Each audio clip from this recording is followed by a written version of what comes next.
doing different voices you've done throughout your career. We could listen, but we could be here for like ever. We'd have to sleep over. Yeah. Do you have to find a certain way to get in a certain state of mind for those characters, or now it's just like, boom? It's more like that. You know, once I become a character, they sort of live up in my brain, and it's their turn to come out and play it. And then with that said, we have to make a judgment based on the universe that they're participating in for this particular amount of time. Some Harleys are very dark and serious, and even more naturalistic vocally. But this is a very high energy, fast-paced, fun, funny, fearless Harley. So I knew, like, preparing-wise, that I would need a lot of energy for a lot of the fight stuff. But it's really fun. Like, every time I have to voice Harley in a video game, I just get excited. It's just like therapy. Like, you just go in and start screaming at people. So then I wanted to be an actress. Like when I was 5. I didn't know that I was going to do primarily voiceover, but I knew I was going to entertain singing, dancing, acting somehow. Yeah. I certainly enjoyed cartoons as a kid.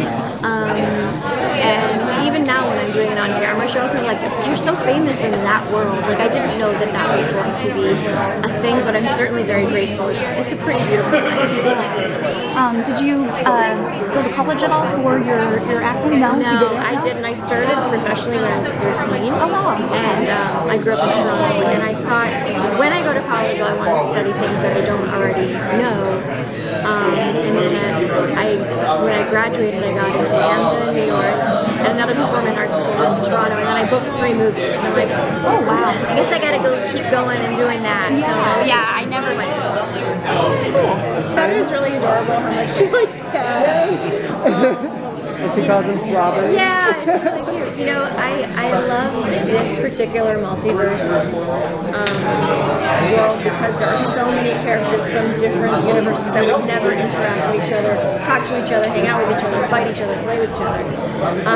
And it's fun for the eyes. You know, it's like, oh wait, there's the Iron Giant and there's Bugs Bunny. So it's really fun, and I like that she gets a kick out of those characters. And anytime she gets to interact with some of the other classic Looney Tunes characters, it's just funny visually because she's Harley. So it automatically lends itself to comedy and adventure and excitement and fun, and then the game delivers the main thing.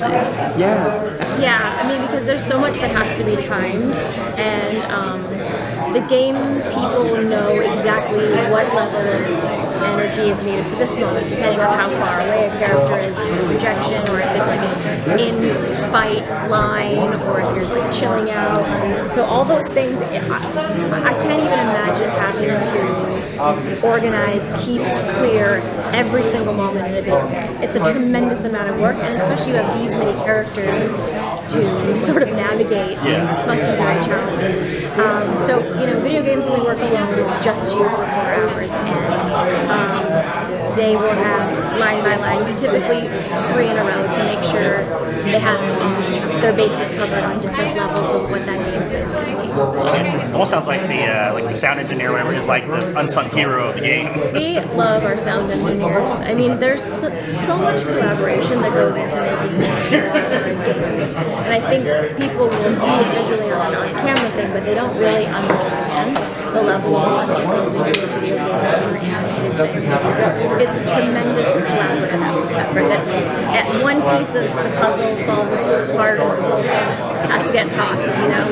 Those are all good questions. I just did a great show in Canada called Pretty Hard Cases, and I played a model drug dealer on camera. And it's been a minute since I had to memorize that many lines because most of my lines are on my script, and I was third on the call sheet, so I had a lot to say. It was really, really fun. And I think that was particularly fun for me because I've been doing this for so long, so to get out in the world and do that again was really fun.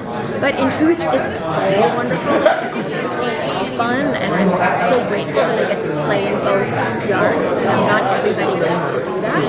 It's really fun. I think so. I don't see why not. And she's hardcore, so she can come and do some good. Absolutely. Well, I think we need to add Raven. Yes. I think we need to add Bubbles. Why not Twilight Sparkle? Why not? And Miss Minutes. Because she can Yes. everybody. I've seen it done actually to put the ponies in like a fighting game, but it's Yeah. like it's like an engine that does that where you put everybody in it and they can do it. Yeah. So I think The more the merrier, and I think that's the idea with this game. They hope to keep it going, keep it alive, and keep adding characters, and the fans certainly want it. We just had a panel, and almost every question was, will this character be on it? And they couldn't really answer that. But yeah. It just Well, I always say my favorite job that I ever booked was The Little Mermaid 2, because I was such a big fan of the original as a little girl. And in fact, my parents, my dad passed away 3 years ago. I sold his house. I still had a poster in my room from the end. And I used to like run around impersonating her. So I got in the studio and saw Jodie Benson and shook her hand. I like burst into tears. She's like, "You okay?" Like that was my fangirl moment. And she was lovely, and to get to sing in the studio with her was quite surreal. But honestly, all of the jobs I've done have been tremendously fun and rewarding. Like it was so much fun doing Powerpuff Girls and Family Animals. Teen Titans, we've been a family for over 20 years. So it'd be hard to pick a favorite, and now Miss Minutes like jump to the top. She's so much fun. But yeah, I love them all. They're really a part of life. like as soon as you read a new name that you've never seen before, and Yeah, you're like, oh, I sometimes can I'll sit in my studio and they'll give a character description and I'll be like, okay, they're kind of thinking it's going to be like that. And then I want to give them something different because there's hundreds of people vying for the studio. And sometimes it works and sometimes it doesn't. But, out of the blue, I'll be like, oh, where did that voice come from? Where's that person been hiding? And I'll put a little different spin on something that maybe they weren't expecting. And sometimes that's what works. Oh, during sessions, sessions. So sometimes when you have your characters back to back, that will happen. It's like, oh, your brain, after a while when you're looking at a script, you're like, I don't know words anymore.